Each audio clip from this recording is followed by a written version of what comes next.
Bonjour à toutes et bonjour à tous. Allez, c'est parti pour la week 9 du football universitaire. On est chaud, on est très chaud.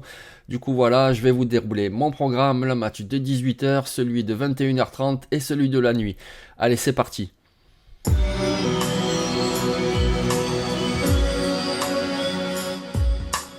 Et à 18h, même s'il y a d'autres matchs intéressants, moi je vais y aller avec le déplacement de Ohio State à Penn State. Déjà c'est un gros choc, 6-1 pour Penn State, 7-0 pour Ohio State, les deux équipes sont performantes, tout ça dans les crins du Beaver Stadium de Penn State, il y aura plus de 105 000 personnes, ça va être fabuleux. Ça va être un gros test tout de même pour Ohio State qui part favori évidemment, mais un gros test. Penn State en attaque, c'est pas ridicule du tout. Alors le quarterback Sean Clifford, c'est pas la panacée, mais je veux dire, il a quelques armes tout de même, que ce soit en termes de receveurs, Tinsley, Washington, et puis surtout, moi j'aime bien leur duo de Titan, Brenton Strange, très très bon joueur à surveiller pour la prochaine draft, et puis aussi le jeune très athlétique Theo Johnson, donc un super duo de Titan. On parle de jeunes à Penn State, de jeunes athlétiques, et ben c'est le cas aussi des running backs qui sont très jeunes et très bons. Les deux freshmen, Singleton et Allen, aïe aïe aïe, ils font vraiment des dégâts. Mais le meilleur joueur en attaque à Penn State, c'est sans doute le left tackle Olu Fashanu. Écoutez, ce mardi sur Touchdown Actu, j'ai publié un article sur ce joueur. Si ça vous intéresse, allez-y, vous en apprendrez un petit peu plus sur ce joueur. Très très bon left tackle et il aura donc fort à faire face à Ohio State parce qu'il y a un trio de pass rushers vraiment effrayant. Déjà il y a le très jeune Jack Sawyer, grosse recrue, super joueur. Autre grosse recrue, autre joueur très prometteur, JT Tuomolaau, pas sûr de l'avoir bien dit mais c'est à peu près ça. Et le plus expérimenté, Zach Harrison. Donc gros test pour Olu Fashanu.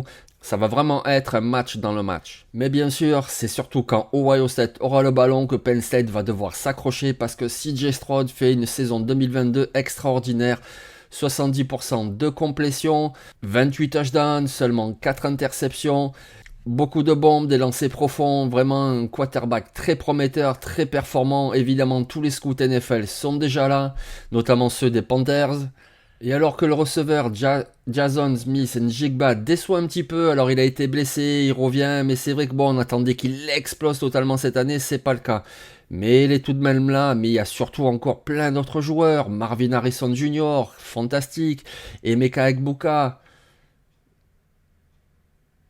très très bon joueur, Julian Fleming, c'était aussi une grosse recrue, il n'a pas eu finalement la courbe qu'on attendait, mais c'est quand même un bon joueur à ne pas négliger. Pour moi il sera drafté, genre peut-être un 5e tour de la rotation, mais c'est un bon joueur ce Julian Fleming. Et puis il y a aussi le Titan Stover, donc du coup il a vraiment beaucoup d'armes aériennes à faire valoir CJ Stroud. Et comme si ça suffisait pas, ben il a aussi un super duo de coureurs avec Mian Williams et Trevelyan Anderson. Mais pourquoi ce sera un gros match? C'est parce que la défense de Penn State, attention, attention, là aussi il y a des armes et sur les 3 rideaux il y a des armes. On commence avec les pass rushers et notamment un, il s'appelle Chop Robinson. Alors il est que sophomore, il ne pourra pas se présenter à la draft, mais alors attention, lui en 2024, il pourrait être un premier tour de la draft. Lui peut se présenter en 2023, c'est un bon joueur, peut-être plus un 3e, 4e tour, mais c'est un bon joueur ce Adissa Isaac. Et puis ils ont même une pépite, le freshman Danny Denis-Sutton. Donc voilà, déjà dans la rotation, ils ont 3 super pass rushers, ils ont un très bon defensive tackle avec PJ Mustifer, donc le premier rideau est déjà solide. Le second rideau, il y a l'expérimenté linebacker Curtis Jacobs, très très bon. Lui aussi, il sera drafté, il n'y a pas de problème. Peut-être un 4e, un 5e tour, mais vraiment un très bon joueur. Et il y a une superstar en puissance au poste de linebacker, il s'appelle Abdul Carter, il porte le numéro 11. Ouais, il fait penser un peu à Micah Parsons. C'est pas tout à fait le même jeu, peut-être pas forcément le même niveau non plus, mais un très très bon joueur ce Abdul Carter.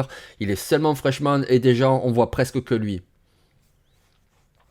Premier rideau, deuxième rideau, mais également la secondary à Penn State avec le cornerback Joey Porter, premier tour en puissance, et un super safety, ils en ont perdu un l'année dernière, Jaquan Brisker, on voit à NFL ce qu'il fait, eh bien Jair Brown, je vais pas dire qu'il est aussi bon, de toute façon c'est pas tout à fait le même joueur, mais il est presque aussi bon, il est vraiment, déjà l'année dernière il était très très bon en couverture, et cette année il confirme, donc Jair Brown, retenez bien son nom pour la draft, et puis évidemment retenez bien son nom pour ce match.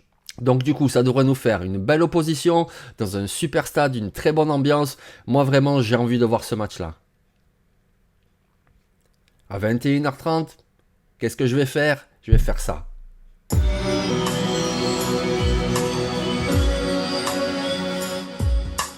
À 21h30, j'y vais avec la rivalité annuelle entre Georgia et Florida. Ce sera le 100e match entre les deux. Alors 100e ou 101e, ça dépend si on dit côté de Florida ou de Georgia. Il y a une petite histoire, une petite bisbille comme ça. Écoutez, voilà, on va pas développer aujourd'hui la grosse confrontation. Ce match a toujours lieu sur terrain neutre à Jacksonville et il y avait un surnom pour cette rivalité, c'était la World Largest Outdoor Cocktail Party. Voilà, ça vous donne déjà un peu l'esprit festif autour de ce match. Voilà, en gros, tout le monde est pété, tout le monde fait la fête et puis ensuite on va au stade. Alors pour des raisons de politiquement correct, voilà, cette appellation, elle a plus droit de citer, même si les fans l'utilisent encore, c'est plus du tout officiel. Mais voilà, c'est ça le contexte. Florida, Georgia, c'est vraiment un des matchs de l'année. Donc rien que pour ça, déjà, ça vaut le coup. Et puis en plus, sportivement, c'est tout de même très intéressant. Alors certes, ça paraît un peu déséquilibré avec un Georgia qui domine le football universitaire et un Florida qui fait des bonnes choses, des moins bonnes, qui revient car... Mais ce sera par exemple très très intéressant de voir un petit peu le quarterback de Florida, Anthony Richardson, qui a de grosses qualités, mais qui est encore trop irrégulier. Le voir face à la défense de Georgia, qu'est-ce qu'il peut donner? Parce que la défense de Georgia, c'est finalement ce qui se rapproche le plus d'une défense NFL. Donc ça va être très intéressant pour lui, un très très bon test. Il pourra s'appuyer notamment sur un super duo de coureurs, Montrell Johnson, et aussi le petit frère. Il s'appelle Trevor Etienne, et oui, c'est le petit frère de Travis Etienne, et il est très bon. C'est seulement un freshman, mais il est déjà très bon. Anthony Richardson aussi pourra compter sur sa ligne offensive avec notamment le garde droit Osiris Torrance, potentiel top 50 de la prochaine draft. Et oui, mais en face, c'est la défense de Georgia. Défense de Georgia, numéro 1 en SEC, numéro 4 sur le plan national, c'est une défense de fou. Pourtant, ils ont été pillés à la draft 2022 avec notamment 4 défenseurs pris au premier tour, incroyable, et pourtant ils reloadent et ça marche et c'est incroyable. Notamment un duo de linebackers, ce sont seulement des sophomores, mais alors attention comme ils jouent déjà, Jamon Dumas Johnson et Ismaël Mondon. 2 démons sur le second rideau, ils sont vraiment excellentissimes. Et on parle même pas du super cornerback, un freshman, il s'appelle Malaki Starks et déjà il a tout d'une future superstar et il marche déjà très fort au niveau universitaire. Pour les entourer, il y a tout de même des joueurs d'expérience, il y a toujours le defensive tackle Jalen Carter que vous connaissez tous, le pass rusher, enfin plutôt le linebacker extérieur Nolan Smith, un homme à tout faire très rapide, notamment un démon pour défendre la course, pour suivre les coureurs. Et puis un super safety que moi j'aime beaucoup, il s'appelle Christopher Smith, il est très très bon en couverture. Donc voilà, cette défense de Georgia, c'est lourd. En attaque à Georgia, Stenson Bennett, le quarterback, il n'est pas flamboyant, mais il est plutôt propre. Et il s'appuie notamment sur un super duo de Titans, le virevoltant Brock Bowers. Oh là là, il donne des maux de tête à tout le monde celui-là. Et puis l'imposant Darnell Washington, on dirait presque un offensive tackle comme vous le voyez. Mais les Titans, il bouge bien, il bloque bien évidemment. Il a également des mains, c'est vraiment un super duo. Ils n'ont pas vraiment de receveur numéro 1, enfin il y a des bons joueurs, mais personne qui vraiment sort du lot. Mais par contre ce duo de Titan est excellent.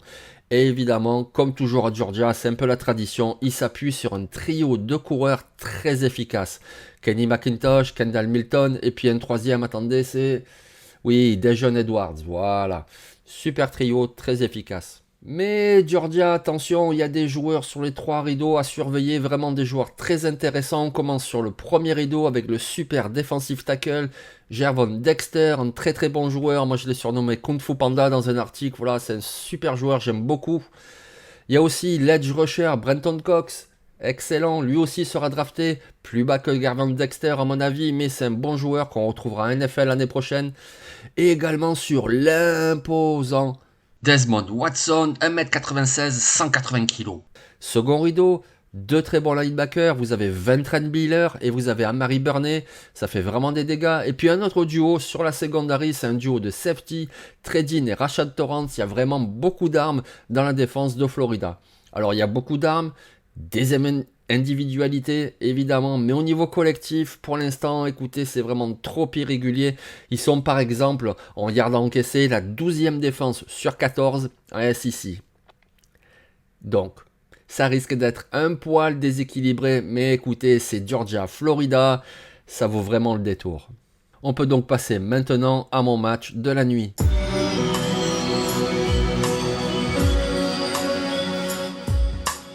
Et le match de la nuit, eh ben moi je choisis un derby. C'est Michigan qui reçoit Michigan State. L'attaque au sol de Michigan, elle est juste exceptionnelle. Exceptionnelle, portée par le super coureur Blake Corum. Oui, lui aussi j'ai fait un article, écoutez, aujourd'hui je fais la promo de mes articles sur TDA, je le fais pas à chaque fois, je le fais aujourd'hui. Mais j'allais dire c'est un très bon article, je sais pas si c'est un très bon article, mais en tout cas c'est un très bon joueur, ce Blake Corum, moi j'aime beaucoup. C'est tout simplement le meilleur marqueur au sol de tout le football universitaire. Donc 131 universités, c'est Blake Corum qui mène le jeu au sol.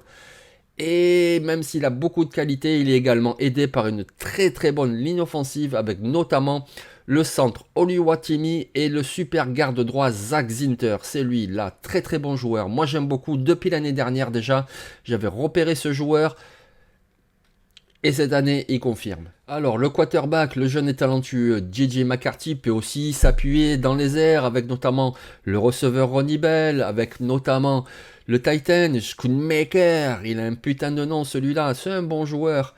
Mais l'attaque de Michigan, écoutez, 7 matchs en 2022 et pour l'instant c'est une moyenne de 26 passes pour 42 courses. Donc voilà, vous avez compris la philosophie de jeu avec Jim Harbaugh. Eh ben écoutez, ça court et ça défend et c'est comme ça qu'on gagne et ça gagne.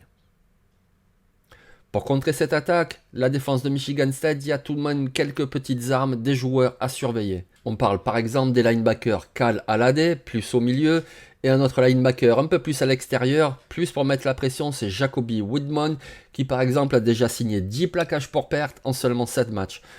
Un très bon joueur ce Woodman. Il y a également le defensive tackle Simeon Barrow, et puis les deux arrières défensifs qui sont plutôt compétents, vous avez Angelo Gross, et vous avez le safety Kendall Brooks. Voilà, un bon duo entre safety et nickelback, ce sont vraiment deux très bons joueurs. Après, c'est plus des joueurs à surveiller parce que pour l'instant, la défense de Michigan State, elle encaisse plus de 420 yards par match. Aïe, aïe, face à Michigan, ça risque de pas le faire. En attaque, c'est pas la folie non plus. Michigan State, voilà le quarterback Peyton Thorne. Il est moyen au mieux. Il est capable de faire quelques jeux parfois, mais c'est quand même très irrégulier. En plus, il n'a pas des cibles de fou. Alors tout de même, gardez un œil sur deux receveurs. Vous avez Jaden Reed, très bon joueur, qui a un avenir en NFL dans une rotation. On ne parle pas de premier ou deuxième tour, mais c'est un bon receveur. Et puis il y a le sophomore, le très grand Keon Coleman. Sinon, Michigan State, ben là aussi ça veut courir. Il y a par exemple un très bon coureur qui arrive par transfert de Wisconsin. Il s'appelle Jalen Berger, c'est un très bon joueur. Ils ont fait venir par transfert un autre coureur qui était aussi très bon à Colorado, mais pour l'instant il n'a pas confirmé. C'est Jarek Broussard. Mais ce comité est tout de même prometteur. Mais ça risque quand même d'être difficile parce que voilà, en face, déjà ça commence sur le premier rideau. À Michigan, ça fait peur tellement ils sont grands, tellement ils sont costauds, puissants. Vous avez Mazi Smith, vous avez Mike Morris, vous avez Chris Jenkins. Et là, vas-y, déjà, bon courage. En plus, derrière eux, les miettes qui arrivent à passer, elles sont découpées en deux par Junior Colson et par Michael Barrett.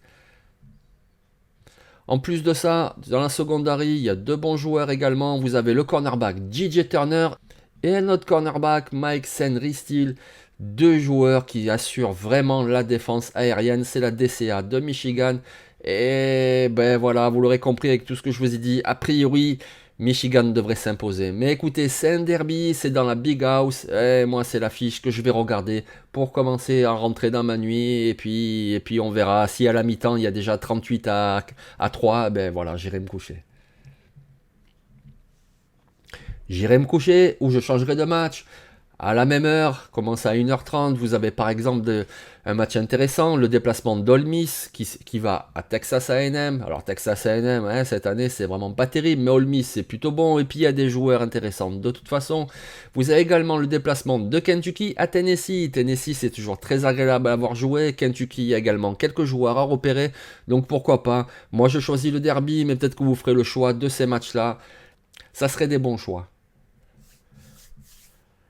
À signaler comme ça, vite fait, à 18h, le déplacement de Notre-Dame à Syracuse, qui pourrait être intéressant. Syracuse, c'est vraiment une sensation cette année. Puis Notre-Dame, il y a des bons joueurs et ils doivent tout de même un petit peu se reprendre parce que collectivement, c'est pas trop ça. À 21h30, donc oui, moi je vais y aller sur Georgia, Florida, mais vous pourrez peut-être vous laisser tenter par le déplacement de Oklahoma State à Kansas State. Ça devrait être là aussi en Big 12 un très très bon match. Voilà, les trois matchs que moi je vous conseille. Ensuite, vous avez d'autres choix à faire si vous le souhaitez. Dans tous les cas, je vous souhaite un super samedi de football universitaire et évidemment le lendemain, un très bon dimanche de NFL. Allez, ciao.